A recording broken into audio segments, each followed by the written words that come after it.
Tayo po ay umawit. Pawit ka, Ken. Good morning po sa bawat sa. Happy this morning. Amen. Amen. Amen. Kung kami masaya, tayo po umawit. Give me oil in my lamp, keep me burning. Ready, sing. Give me oil in my lamp, keep me burning. Give me oil in my lamp, I pray. Hallelujah. Give me oil in my lamp, keep me burning. Give me burning till the break of day. Sing Hosanna, sing Hosanna, sing Hosanna to the King of Kings. Sing Hosanna, sing Hosanna, sing Hosanna to the King. Alright, amen. Praise the Lord. Salamat sa Panginoon. Kayo ba'y ready na sa mga salita ng Diyos? Amen? Amen. Press mo naman yung araw dyan. Lalong-lalo, kailangan ni Hunter yan. Amen. Kailangan ni Hunter ang araw. Yan siya nabubuhay. Amen? Kaya ngayong umaga ay bigyan natin ng pagkakataon for our speaker, for our divided session this morning. Tawagin ko pa. Tayo muna po yung manalangin. Tayo muna yung manalangin. Nakilang Diyos ng sa langit. Panginoon, salamat po for a great blessing na ipinagkaloob din po sa amin. Salamat po Panginoon kay Kuya Clarence sa kanyang availability na upang maiayos sa aming pong electrical connection para mamaya sa aming pong general session po Panginoon. Iwalas po Panginoon Lord at maging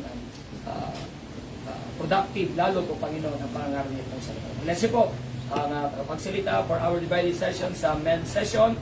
Pastor Carr, ang po si Ma'am Dina sa ladies session po Panginoon. Salamat po sa biyaya sa pangalan ng Panginoon Jesus. Amen. Amen. Tawagin natin ang ating speaker, Pastor Carr. Amen. Amen. Come on, Rich. Amen. Magandang umaga po sa bawat isa. At tayo po ay magbukas po ng salita po ng Diyos. Psalm chapter number 78 po.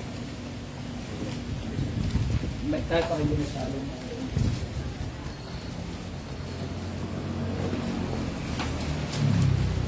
Psalm chapter 78. Amen. Sahin po natin verses 1 to 10.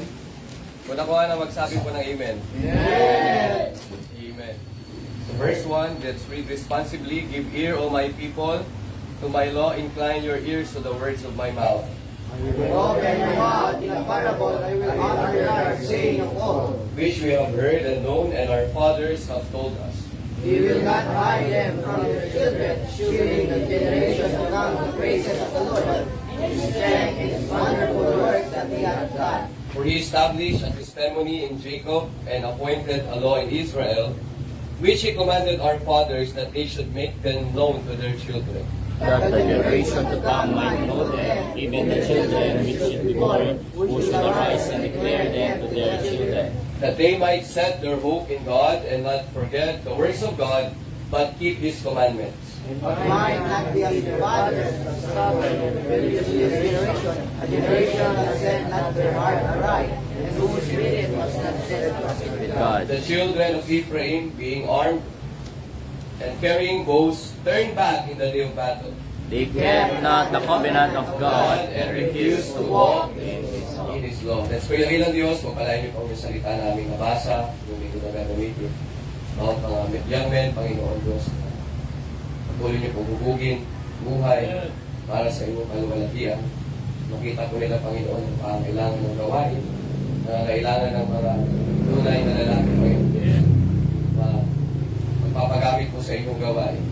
Handang maglingkod, Panginoon. Yes. Sa pangalan ni Jesus, Amen. May be seated. So, mga kapatid, itong Psalm chapter 78 ay pinakita po dito ang kahalagahan ng next generation. Sapagkat alam niyo po, sa bawat panahon, kailangan maabot ng salita ng Diyos. Mga tatay, mga kabataan, and even mga bata. Kailangan po maipasa po yung mga bagay na natutunan mula sa Panginoon at maipasa sa susunod na henerasyon. Kasi kung hindi, anong mangyayari? Mamamatay po ang simbahan. Kaya nga po, ang mga young people, you are the future generation. Amen. Kayo po ang pag-asa po ng simbahan at kayo po ang pag-asa ng bayan. Yeah. Kung wala pong mga Kristiyanong mga kabataan sa bayan, anong mangyayari sa bayan? mapapahamak. People will perish. Kaya kailangan po natin na makita ang pangangailangan po sa gawain ng Panginoon. Ang pangangailangan po sa ating panahon ngayon that in the last days, perilous times shall come. Who will stand in the gap? Sinong maninindigan? Sinong tatayo? Sino po ang magiging ehemplo sa mga kabataan ngayon? Samantalang maraming kabataan ngayon, wala nang ibang alam gawin kundi mag-cellphone. Yeah. Diba? Maglaro ng mga mobile games. Amen. Walang panahon sa Diyos, puro sugal, puro bisyo. Kung titingin ka sa paligid, nakikita mo na kaawa-awa yung mga kabataan ngayon. Kaya mapalad kayo dahil nandito po kayo sa church. Amen. Amen. Mapalad kayo dahil meron po kayong direksyon. Mapalad kayo, meron kayong pastor. Merong mga manggagawa, merong mga faithful men, Yes, mga sir. good example of faith, mga kapatid, na kailangan nyo lang pong tignan, kailangan nyo lang pakinggan, at kailangan nyo lang pong sundin ang mga yapak. Yes, sir. Ang mahirap po, mga kapatid, yung ikaw na po yung nagsiset ng direction. Katulad ng isang pastor, siya po lahat, magsiset siya ng pace, magkakayod, tatrabaho, gagawin na po lahat. Lalo ito po, gawain po dito sa Tumigarong pioneering work. Hindi po madali. Amen. Kasi ako din po ay pioneering work po. Amen. As in from the scratch. Pero sa biyaya ng Diyos, sa tulong ng Panginoon, sa guidance ng Holy Spirit, sa kanyang lingkod, ang gawain po ay magpapatuloy at ang gawain po ay lalago sa biyaya ng Diyos. Ang Diyos ang maglalagay ng mga tamang tao. Amen. Ang mga lingkod ng Diyos, hindi alam kung sino yung mga ilalagay ng Panginoon. Sa pag-akay ng kaluluwa, may mga tao na parang tingin mo, they are willing. Ito, magiging bunga to, may bisita to. Yung isa naman, parang hindi nakikinig, makulit, malikot, pero hindi natin alam, yun pala yung masisave. Yun pala yung magpapatuloy. Yun pala yung maglilingkod sa Panginoon. Kaya nga po, sa gawain ng Diyos, ang sikreto lang is stay. Manatili tayo. Sabi ng Panginoon, but continue thou in the things which thou hast learned. Maraming salamat sa Panginoon sa henerasyon na naabot po ng Ebanghelyo. Tayo po ay inabot ng Panginoon. May ginamit ang Diyos. May tinawag po siya sa lugar na ito. Maraming salamat kay Pastor Ed sa burden po sa Tumigarong. Maraming salamat po sa inyo pong pastor na nagkaroon po ng burden na pumunta po dito para magsimula po ng gawain. At alam niyo po mga kapatid, sa pamagitan po nila ay naabot po tayo. Tayo po ay naligtas. Amen. Yes, amen. Sino po ang na-save through the ministry of CBBC, Tumigarong Outreach? Sino po? Pasok naman. Halos lahat na yan. Praise the Lord. Amen. Purihin ang Diyos. Kung wala po kayong lingkod ng Diyos, wala po kayong tinawag ng Panginoon naging tapat sa panawagan, nasaan po kaya ang bawat isa kayo? Yes, sir. Tama po. Nasaan ka kaya? Baka iba sa inyo, naglalaro pa rin ngayon. Baka iba sa inyo, lasing na ngayon. No? Alright. Baka iba sa inyo, talo na sa sugal ngayon. Tama Pero po. maraming salamat mga kapatid, merong men of God na merong vision. Amen. At naabot po yung ating generation. Huwag nawang dumating sa point sa atin, mga kapatid, na dahil saved na tayo, dahil tayo ay natuto na sa biyaya ng Diyos, ay okay naman ako, saved na ako. Kahit dito na lang ako sa bahay, kahit hindi na lang ako maglingkod sa Panginoon, kahit hindi na lang ako mag-involve sa ministry, huwag nawang dumating sa point, mga kapatid, sapagkat tayo ay may utang sa misyon. Kung bakit tayo naligtas, dahil may mga Kristiyanong naging responsable doon sa gospel na pinagkatiwala sa kanila. Yes, Kaya sir. ngayon pinagkatiwala sa atin ng Diyos, ay huwag po nating ipagkakait doon sa mga taong nangangailangan.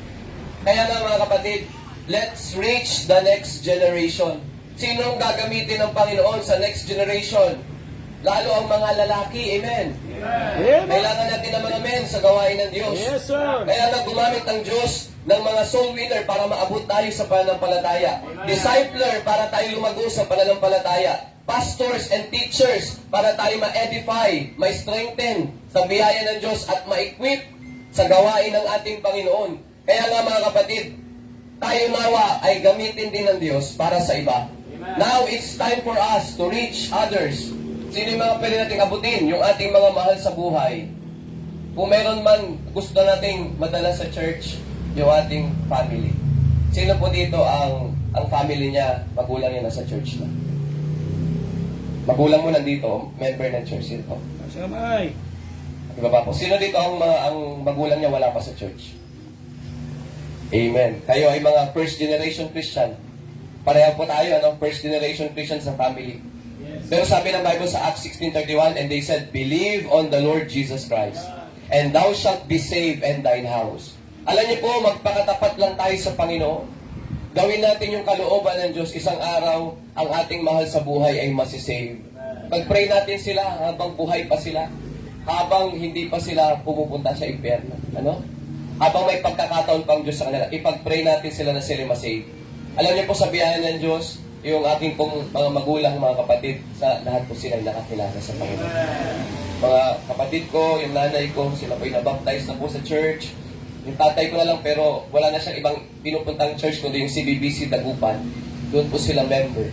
Kaya maraming salamat sa Panginoon, mga kapatid, na sa pamagitan po ng mananampalataya sa family, ay ito po ay maipapahayag din sa buong pamilya. Stay ka lang. Isang araw, makikita mo ang magulang mo, ang mga kapatid mo, kasama mo na sa gawain ng Panginoon. Kaya nga, abutin natin sila, maging yung ating mga relatives, yung ating mga kaibigan. Kung tunay mo silang kaibigan, dali mo sila sa church. Kasi ang totoong kaibigan may concern. Ang totoong kaibigan nagmamahal. Ano po? And maging yung ating mga classmates. Dinala ka ng Panginoon sa school, hindi lang primarily upang mag-aral, kundi para mag-win ka ng kaluluwa. Magdala ka ng kaluluwa sa Panginoon. Yun ang magagawa natin. Kaya nga, ikaw na may Kristo sa puso, kung ikaw ay saved na, amen? Are you saved? Amen. Bakit yung ba hindi nag-amen? Baka hindi pa saved, ano? Ikaw na ligtas na, mga kapatid, may Kristo sa puso. Kailangan natin maunawaan that we are missionary by heart. Kasi tayo yung may Kristo. Yung mga walang Kristo, they are the mission field. Kailangan maabot natin sila sa biyaya ng Panginoon. Dahil may Kristo tayo, wala silang Kristo, ibahagi natin si Kristo sa kanila. Huwag natin ipagkakait. Ano po? At nais po ng Diyos, mga kapatid, na tayo ay patuloy magamit din maging sa mga katrabaho, kung ikaw nag-work na, most especially, maabot natin ang susunod na generasyon. Itong mga batang ito, anong grade? Grade 5, grade 4, grade 6, okay, grade 4, mag-grade 7. Okay, yung mga high school, senior high, college, sino college? Amen. So nakikita niyo po yung generation by generation. Kailangan po, yung mga college, nakatingin kayo sa mga tatay sa church. Tignan nyo lahat, yung example nila, yung buhay nila. Hanapin nyo yung good example. Diba? Sabi ni Apostle Paul, be thou an example of the believers. Hanapin mo yung magandang halimbawa sa pananampalataya. Lalo na ang inyong pastor, titingalain nyo, ano? And then, you will follow the example. Susundin mo na lang. Ang mahirap, yung magsiset ka ng example ng pace. Lalo kapag ikaw first generation Christian, talagang mag-set ka ng pace. Kasi hindi nila alam kung ano yung tamang pamumuhay bilang Kristiyano. Kasi ang Christian, kasgas na po sa ating kapanahunan, tama? Maraming magsabing, Christian ka, Christian din ako. Pero pag tinanong mo, are you saved? Pag tinanong mo kung sakaling dumating sa atin ang kamatayan, tiyak mo na ba sa langit ka pupunta? Hindi pa rin nila sigurado, tama? Hindi sila tunay na Kristiyano, hindi unfeigned faith, hindi genuine faith. Tayo na mayroong genuine faith, dapat ipakita natin na totoo yung ating pananampalataya sa Panginoon. Sa pamagitan ng ating mga gawa, hindi tayo gagawa para maligtas. Gumagawa tayo dahil ligtas na tayo. Show you my faith by my works. Kaya nga ipahayag natin yung pananampalataya natin na ito'y tama. Kaya ang primary duty natin bilang mananampalataya ay makinig. Makinig. So then faith cometh by hearing, and hearing by the word of God. Kaya nga paulit-ulit na pakikinig. Katulad ng soul winning, paulit-ulit na pag-share, may mga iba hindi pa nila kaagad na uunawaan ang salita ng Diyos. Kaya nga po mga kapatid, pakikinig ang mahalaga. He that had an ear, let him hear. Ang may pakinig, makinig. Kaya binigyan tayo ng dalawang tenga, isang bibig, kasi mas nais ng Diyos na tayo makinig kesa magsalita. Kaya nga nais ng Diyos, makinig tayo. Pagdating sa church, makinig. Be more ready to hear. Masanda dapat tayo makinig. Ang simbahan, pagdating natin sa church, maganda, hindi tayo palabas-labas sa church, hindi tayo papunta-punta ng CR. Maganda bago mag-service, nakapag-CR na tayo. Yes, sir. Diba? Hindi po tayo lalabas-labas, aalis-alis. Hindi po tayo tawag dito, nag-entertain po ng message sa phone, di ba? Kaya nga dapat patayin namin yung ating phone pagdating ng service para hindi tayo ma-distract. Tama po. Kaya nais ng Diyos, makinig po tayo. And then, not only listen, but to focus. Maganda yung focus natin sa pakikinig. Kasi marami na out of focus, madaming distraction. Lalo ang Diablo, ang dami niya pong distraction, ano? Para hindi tayo makapakinig ng maayos. Kaya nga po lahat ng ito, no, ay ginagamit ng Panginoon, no, yung mga sound system, no, mga maayos na ating pong pinagtitipunan para makapakinig po tayo ng maayos sa biyaya ng ating Panginoon.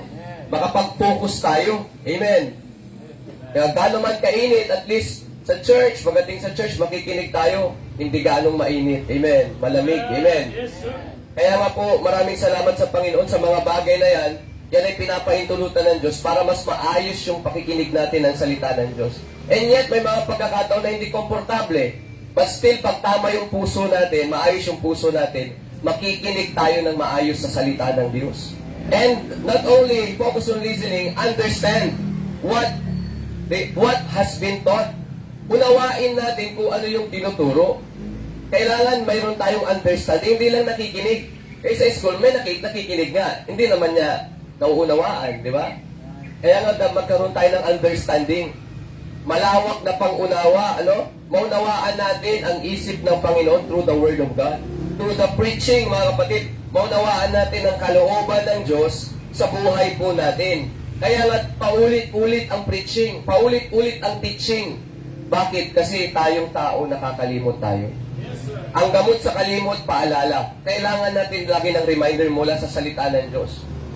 Minsan, ang Kristiyan nagsasawa, ano ba yan? Paulit-ulit yung preaching ni Pastor. Kung bakit inuulit-ulit yun, kasi yun talaga yung kailangan natin. Kung bakit inuulit-ulit yun, kasi hindi pa talaga ina-apply ng mga mananampalataya. Tama? Kaya kailangan i-remind upang maalala natin kung ano yung bagay na tinuro sa atin. Kaya we tend to forget, so remind me, dear Lord. Nawa, i-remind tayo lagi ng Panginoon. Tayo ay tao lang. We are sinners saved by grace. Kaya may pagkakataon sa buhay natin, nakakalimot tayo. May mga pagkakataon sa buhay natin, lumalayo tayo. May mga pagkakataon sa buhay natin, nangihina tayo, tama? Kaya nga lagi tayong umasa sa Diyos. Lagi tayong mapalalahanan na ang tiwala natin sa Panginoon lang. Trust in the Lord with all thy heart, and lean not unto thine own understanding. In all thy ways acknowledge Him, and He shall direct thy paths. Ano yung mga bagay, mga kapatid, na huwag nating itatago sa next generation, from generation to generation? Sapagkat dito sa Psalm chapter 78, dumating po yung point na kung saan hindi na po nila nagagawa yung mga dapat po nilang gawin. Na dapat bilang mga mananampalataya ang Israel na nagdadala ng salita ng Diyos, na nagdadala ng pangalan ng Diyos. Anong sabi ng Bible? But keep, sabi niya dyan sa verse number 7, and not forget the works of God, verse 8, and might not be as their fathers, a stubborn and rebellious generation, a generation that set not their heart aright, and whose spirit was not steadfast with God. Kailangan natin ng mga men, kailangan natin ng mga fathers, who is steadfast with God, mayroong paninindigan. Amen? Kailangan natin ng may paninindigan, mga kapatid. That's why, ano yung mga dapat po na maipasa natin sa susunod na henerasyon? Sabi po dyan, mga kapatid, the praises of the Lord. Ang kapurihan ng Diyos. Sa verse number 4, we will not hide them from their children, showing to the generation to come the praises of the Lord and His strength and His wonderful works that He had done. Mga kapatid, nais ng Diyos na yung generation natin ay maging makadiyos. Yung generation natin ay maging yung tapat sa Panginoon. Katulad ng naunang henerasyon. Kaya mahalaga, mga kapatid, yung pagpasa sa susunod na henerasyon. Kaya nga po ang yung pastor, nakita niya po ang kahalagahan ng young people sa gawain ng Panginoon. Kaya nagkaroon po ng ganitong activity. Yes, mahalaga yung mga bata, pero pagpasa po simula sa mga adults, young people, and then children. Ano? Adults, young people, children. Kaya nga po, mga kapatid, mahalaga po na maunawaan natin na may pasa po natin sa susunod na henerasyon ang tamang pagpupuri sa Panginoon. Ano po? Ano yung tamang pag-awit sa Diyos, yung paglilingkod, at maging po yung pagbibigay sa gawain ng Panginoon. Bigyan natin siya ng kapurihan. Pasasalamat sa ating buhay. Yun yung natutunan natin.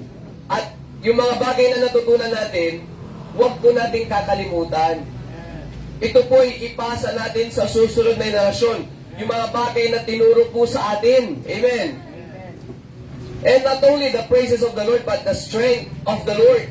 Ang kalakasan mula sa Panginoon, not by might, nor by power, but by my Spirit, saith the Lord of hosts. I can do all things through Christ, which strengtheneth me. Zechariah 4:6, Philippians 4:13. What we need is the strength from the Lord. Hindi yung strength natin. Kasi bagamat mga men tayo, we are strong physically, and yet sometimes we are weak spiritually. Kaya nga ang kalakasan natin ay sa Diyos lamang. Umasa tayo sa Panginoon. For when I am weak, then am I strong. Siya ang kalakasan natin, mga kapatid. Siya ang source of our strength. Kapag ikaw ay lobat, di ba? Pag ikaw ay lobat, anong nararamdaman mo? Maghahanap ka na ng charger, ano? Hindi ka na mapakali. Bakit? Kailangan mo nang i-charge. Kasi meron ka pang ranking, ano? Meron ka pang gustong talunin. Kaya kailangan mag-charge ka, no? Pero tandaan natin, ang source of strength natin ay ang Diyos. Sa Kanya tayo nalapit. Sa Kanya tayo aasa. Sa Kanya tayo mananalangin. Lalapit tayo sa Kanya at babasahin natin ang Kanyang banal na salita. No, ano oras po yung devotion nyo kanina? 5? Amen. 5 o'clock. Pero nyo, may mga young men gugising ng maaga. Tinitrain po kayo ng yung pasto. Maagang-maaga, gigising kayo para buklatin nyo ang salita ng Diyos. Ilang umaga nyo na po ginawa? 2 beses na. Yan pong training. Pag uwi nyo po sa inyong bahay, instead na paggising nyo, buklatin nyo kagad ang cellphone, buklatin nyo yung Bible. Mag-pray. Hindi lang po ito na ritual na gagawin mo, kundi ito'y dahil mahal mo ang Panginoon. Dahil meron kang relationship sa Kanya. Ang pinakamaganda sa isang young people, may love po sa Panginoon. No, may love ka sa Panginoon. May love ka sa pagbabasa ng salita ng Diyos. That's why, mga kapatid, we need the strength of the Lord. Yan yung ibibigay natin sa next generation na hindi sila aasa sa lakas nila. Ang mga kabataan talaga ang lalakas. Sa amin, ang uso doon yung bunong braso, arm wrestling, diba? Pinapakita nila yung lakas nila, pero ang lakas nila dito lang sa mundo. Ang lakas dapat natin sa Panginoon. Iba ang lakas, be strong in the Lord and in the power of His might. Sapagat ang labanan natin ay hindi physical, kundi spiritual na laban. Mas mahirap na laban. Buti sila, nakikita nila yung kalaban nila. Nakikita nila kung malaki yung muscle, maliit yung muscle, di ba? Kung matangkad o mapayat, di ba? Nakikita nila, pero yung kalaban natin, di natin nakikita. The devil. Be sober, be vigilant, because your adversary, the devil, walk it about, seeking whom he may devour. Hindi natin nakikita yung kalaban natin. Pero maraming salamat, mga kapatid. Meron man siyang power. No? Prince of the power of the air. Pero maraming salamat. Greater is He that is in you than he that is of the world. Kung alam mo kung sino yung kakampi mo, ang Diyos, if God before us, who can be against us?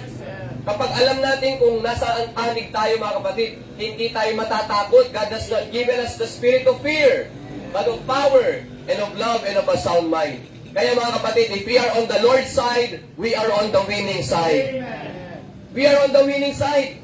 Lagi tayong panalo, mga kapatid, dahil tayo po'y nasa panig ng Panginoon. Ginagawa natin yung kalooban ng Diyos sa ating buhay. Ang Diyos ay sumasa atin. He is our Emmanuel. Amen. Kaya, that's the challenge, mga kapatid, and even the wonderful works that God has done. Yung kamangha-manghang gawa ng Diyos sa buhay natin. Thank God, ang pinaka-greatest miracle ay nung tayong niligtas ng Panginoon. Amen? Hindi natin maunawaan dati ang kaligtasan kasi akala natin, kailangan muna na gumawa ka ng maraming mabubuting gawa, kailangan muna magsimba ka, mabaptize ka, para mapunta ka sa langit. Pero maraming salamat through the Word of God na unawaan natin na ito'y tinapos na ng Panginoon sa cross. It is finished! Sabi ng Panginoon, ang kailangan na lang natin gawin ay magsisi at tanggapin si Kristo bilang sarili nating tagapagligtas. And thank God, ipinaunawa sa atin ang gospel. Samantalang sa iba, lalo yung nabulagan ng mga maling aral, hindi nila maunawaan ng salvation. Akala nila, ang dami pang idadagdag sa faith. Pero maraming salamat sa Bible, faith plus nothing minus nothing is equal to salvation. Yun ang kagandang pananampalataya lamang sa Diyos. At ipinaunawa sa atin, ang gospel, ang salita po ng ating Panginoon. That's why we got saved. That's God's wonderful work sa buhay natin. And even yung paano binago ng Diyos ang buhay natin. mapalad kayo. Sa murang edad, kayo po'y nasa simbahan na. Sa ganyang edad at meron kayong simbahan na nagmamahal sa inyo, pastor, na nag-guide po sa inyo, huwag niyo pong sayangin yung pagkakataon na ito. Nais ng Diyos hubugin ang iyong buhay. Ayusin ang iyong buhay. Hinahanda po niya sa isang malaking gawain. Yung mga bagay na hindi mo pa naisip, hindi mo pa narinig, hindi mo pa nakita, ang mga bagay na hinanda sa iyo ng Diyos. Kaya nga mga kapatid, tuloy lang tayo sa Panginoon, maging tapat tayo sa Panginoon. Huwag tayong makakalimot sa salita ng ating Panginoon, sa mga bagay na ating napapakinggan, natututunan. Sapagkat darating ang panahon, ang mga tao ng Diyos ayaw nang makinig. Having itching ears, ayaw nang makapakinig ng rebuke, correction, instruction. Alam niyo po mga kapatid, yung mga bagay na natutunan natin, maraming salamat hanggang ngayon. Same faith, same doctrine. Maraming salamat kay Pastor Ed since nung ako po'y nakapakinig sa kanya, I think 2005, no? 2005 nung umattend kami ng conference. Maraming salamat, hindi po siya nagbabago. Yung kanyang tinuturo, yung kanyang stand sa King James Bible, sa soul winning, sa standard, hanggang ngayon ganun pa din. Hindi po nagbabago.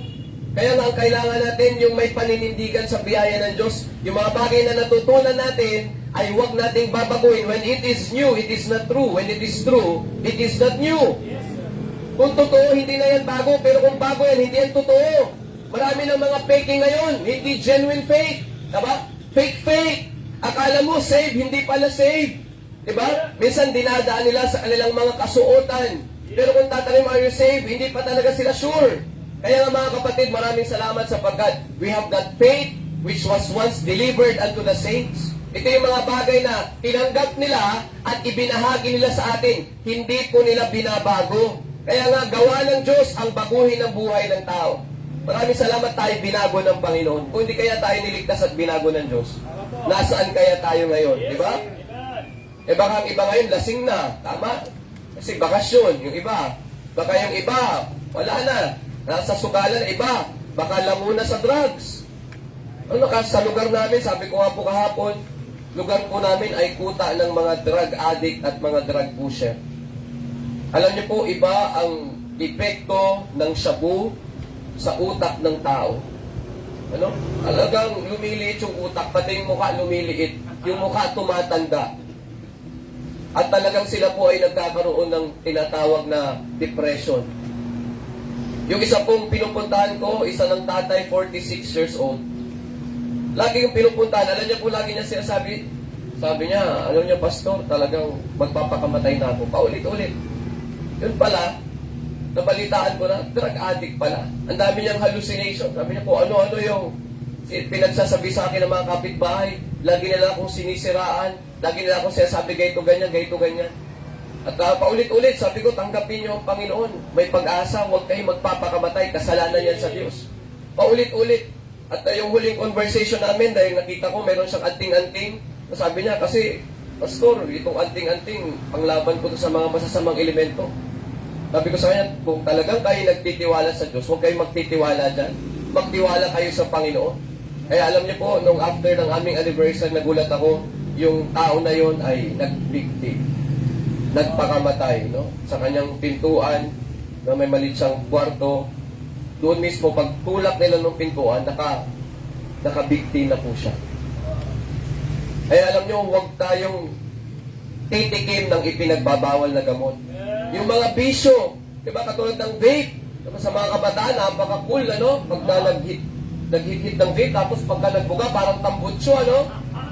Tapos yung iba, sige, papasa yung mabawang hininga nung may vape. Pagpasa, naipasa na rin, pati yung mabawang hininga. Ano po?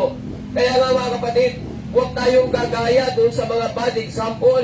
Tumulad tayo sa good examples of faith kung paano tayo niligtas at binago ng Panginoon. Babalik pa ba tayo sa dati nating buhay?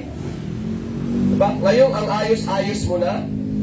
Ngayon na meron ka ng simbahan, meron kang pastor, meron kang tamang direksyon, ginagayin ka paano maglingkod sa Diyos. Gusto mo pa bang balikan yung barkada? Gusto mo bang balikan yung bisyo? Gusto mo bang balikan yung lumang buhay na hindi kaaya-aya sa Diyos? Ngayon na masarap na yung buhay mo ngayon, dahil kayo nagpapatuloy sa Panginoon, ikaw ay naglilingkod sa Panginoon, huwag nawang katulad ng aso, binalikan yung sarili niyang suka. Tayo po mga kapatid ay magpatuloy sa gawain ng Diyos, sa ating mga natutunan sa biyaya ng Diyos. And even prayers, answered prayers sa buhay natin. Kaya nga po, kung gusto niyo ng answered prayer, mag-pray. Kung gusto natin ng answered prayer, tayo po mga kapatid ay umattend ng prayer meeting. Kasi alam niyo mga kapatid, tao lang tayo. Sabi ko kanina, nakakalimot tayo eh. May mga pagkakataon sa buhay natin, kakatapos na ng Sunday, Monday, wala na, nakalimutan natin mag-pray. Nakalimutan natin magbasa ng Bible. Kaya maraming salamat, merong prayer meeting. Kailan po, Pastor? Every Thursday. So, yung prayer meeting, midweek service. Yan yung panahon sa gitna ng week na muli, ma-remind tayo sapagkat may mga pagkakataon nakakalimot tayo. Tama? Pero dating natin ng prayer meeting, anong gagawin natin sa prayer meeting? Hindi magpipray. Mariremind tayo sa kahalagahan ng panalangin. Kaya nga mga kapatid, kapag tayo nananalangin, diyan natin makikita ang kamangha-manghang gawa ng Diyos kung paano niya sinasagot ang ating mga panalangin. Thank God, we have a God that hears our prayer and answers our prayer. Amen. Nakikinig siya kahit na siya'y mataas, kahit na siya ang King of Kings and Lord of Lords. And yet, may panahon siya sa bawat isa sa atin para makipag-usap sa Kanya, para pakinggan niya ang ating mga panalangin. Kaya nga privilege natin yun. Samantalang kapag wala kang load, hindi ka makatawag, tama? Sa messenger. Hanggang text lang. Minsan, hindi pa darating yung message kasi iba, kailangan mo muna magpa-load para makapag-send ka ng message. Pero maraming salamat. May phone number ang Panginoon, Jeremiah 33:3. Call unto me, and I will answer thee, and shew thee great and mighty things which thou knowest not. Tumawag lang tayo sa Kanya, at sasagutin niya tayo. Amen. Di ba magandang pakinggan pag tumatawag ang Diyos, sumasagot ang ating Panginoon pag tumatawag tayo sa Kanya? Kaya nawa, pag tinatawag ka ng Diyos, sumagot ka din. Amen. Anong sasabihin mo pag tinatawag ka ng Diyos? Here am I, Lord, send me. Sana, pag tinawag ka ng Panginoon and God called you by name, ikaw mismo kinakausap ng Diyos, huwag mong ipasa sa katabi mo. Ay, siya lang yun, pastor, hindi ako. Ay, pastor, hindi ako tinawag. Kung talagang tinawag ka ng Panginoon, mangungusap sa iyo ang Panginoon. Mangungusap sa iyo ang banal na Espiritu ng Diyos. Through His Word, through His presence, mga kapatid. At maunawaan mo yan sa biyaya ng Diyos while you are young. Katulad ni, sino to yung speak for thy servant heareth? Si Samuel. Diba, na dinala ng kanyang nanay doon sa templo dahil sabi ni Hannah, Lord, pag bibigyan niyo ako ng anak, ipagkakatiwala ko sa inyo, iaalay ko sa inyo, i-dedicate ko sa inyo. At bata pa lang si Samuel, tinatawag na ng Panginoon. Sabi sa kanya ng prophet, sabihin mo, speak Lord for thy servant heareth. At alam nyo, thrice, tinatawag siya ng Panginoon. Kaya nga ang Diyos tumatawag kahit mga bata. Hindi ibig sabihin na ikay bata, hindi ka pwedeng tawagin ng Diyos. Si Dr. Lloyd Baker, siya po ay tinawag ng Panginoon at the age of 5.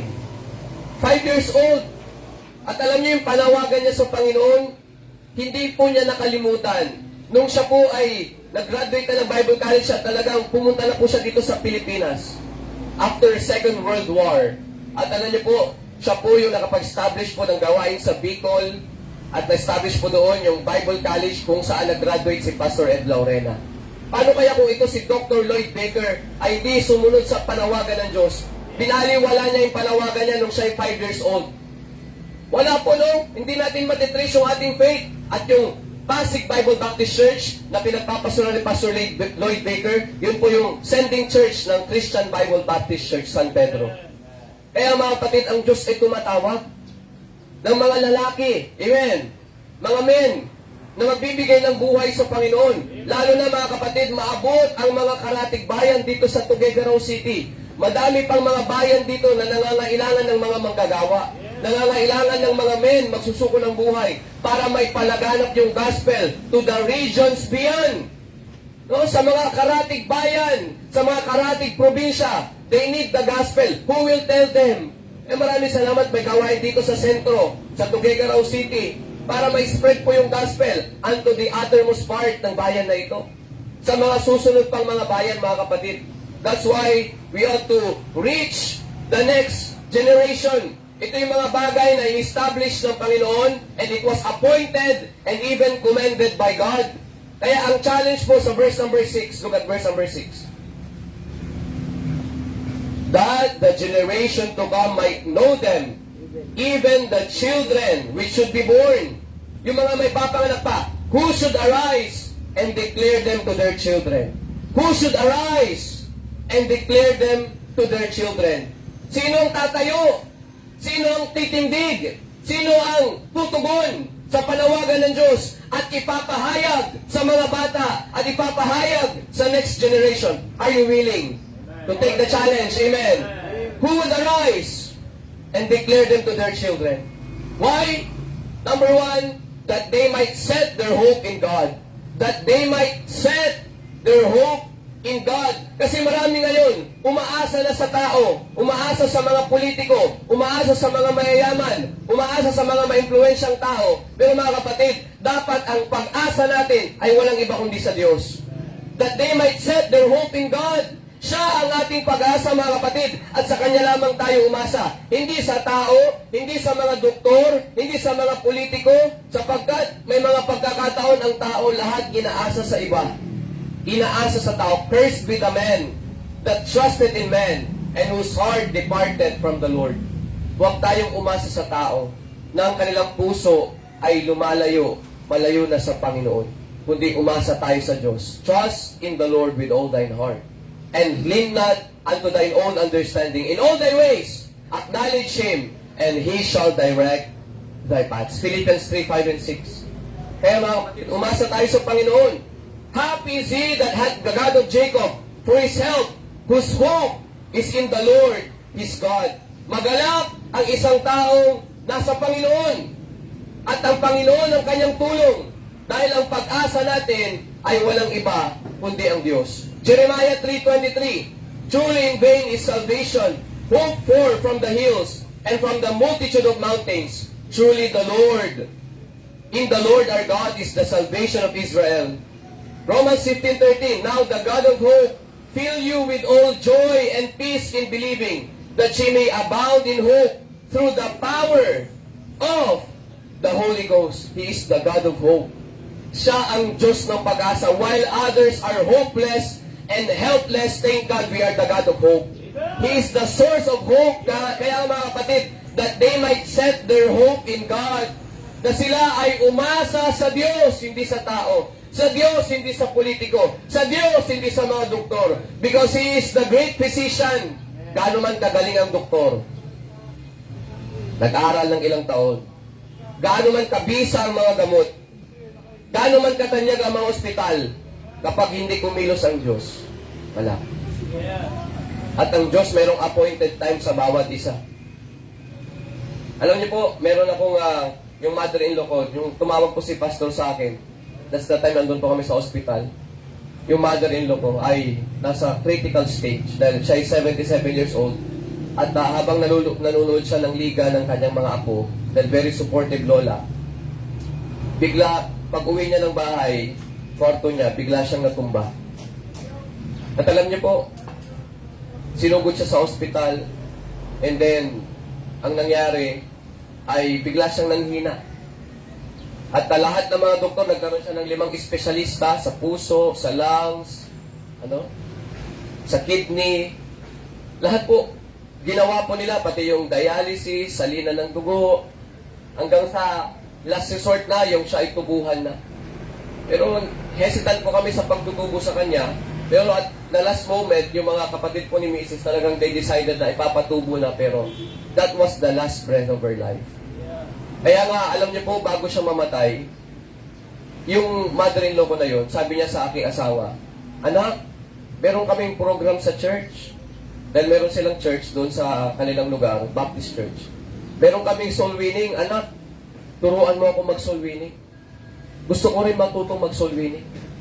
Alam niyo po, yung mother niya, no, yun yung last week bago siya mamatay. Nagkaroon pa siya ng desire mag-akay ng kaluluwa. At the age of 77, may desire siyang gamitin ng Panginoon. Pero alam nyo, hindi man nangyari nung siya'y nabubuhay, pero nung siya'y nilamayan na po. Every night, meron pong funeral service. At maraming salamat, every night may tumatanggap sa Panginoon bilang tagapagligtas. Hanggang sa huling hantungan po, na i-share pa rin ang gospel at marami pong tumanggap sa Panginoon. Why? Sapagkat nandoon na lamang yung desire niyang gamitin siya ng Panginoon. Kailan ka pa maglilingkod sa Diyos? Kailan ka pa magpapagamit? Kapag mahina ka na? Kapag matanda ka na? Alalahanin natin ang Panginoon while you are young, while you are strong, while you are alive. Maglingkod na tayo sa Panginoon. Kaya sayang ang buhay natin kung hindi tayo gagamitin ng Diyos. Ang buhay natin hindi pabata. Di ba? Yes, sir.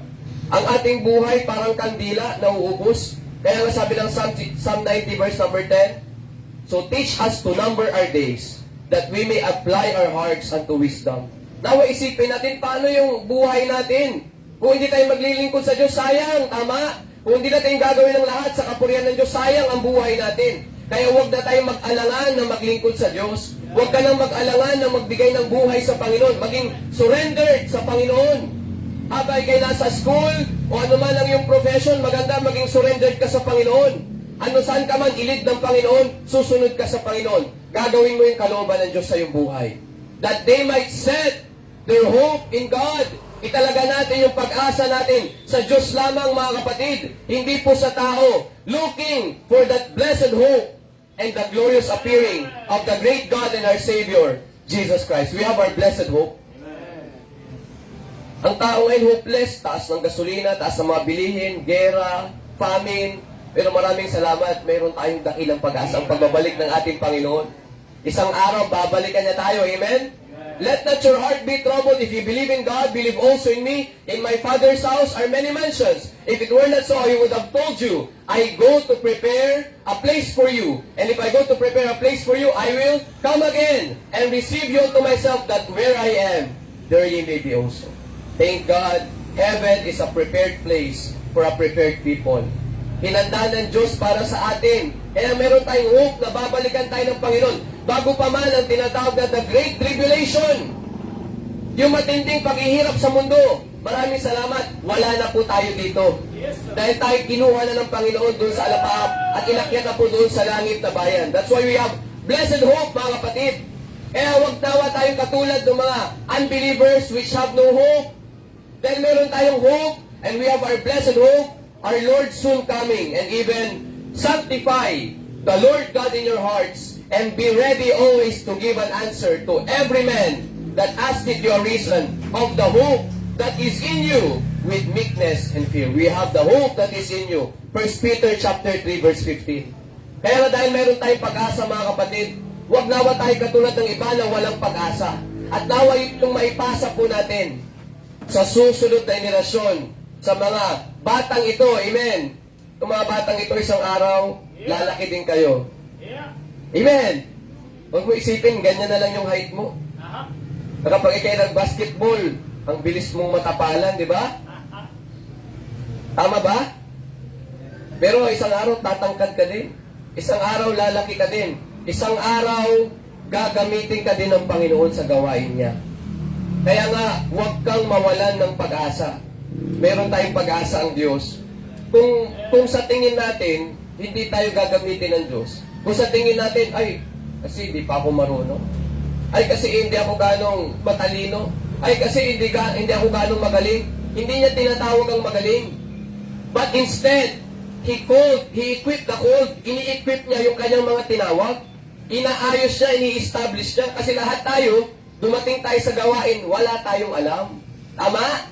Hindi natin alam paano mag-soul winning. Hindi natin alam paano mag-disciple ng mga kaluluwa. Hindi natin alam paano basahin at unawain ang salita ng Diyos. Pero sa pagdating ng panahon, ini-establish tayo ng Panginoon. Minumod ng Diyos ang ating buhay. At kapag tayo lumalago na, tayo ay handa ng gamitin ng Panginoon. Prepared unto every good work. Number 2, not only that they might set their hope in God. Number 2, that they might not forget the works of God.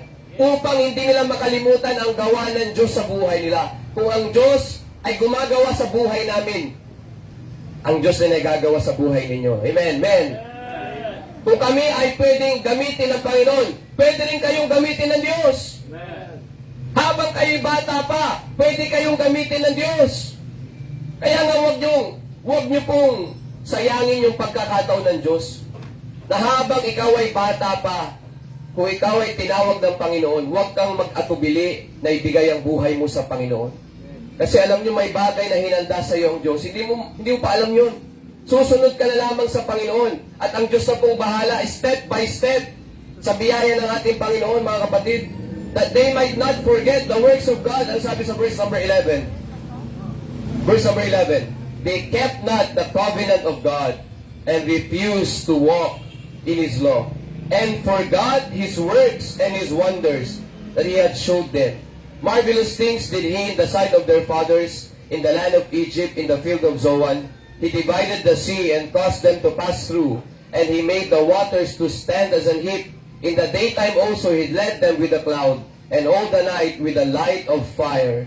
He clave the rocks in the wilderness, and gave them drink as out of the great depths. He brought streams also out of the rock, and caused them waters to run down like rivers. Nakita niyo mga kapatid ang gawa ng Diyos sa Israel?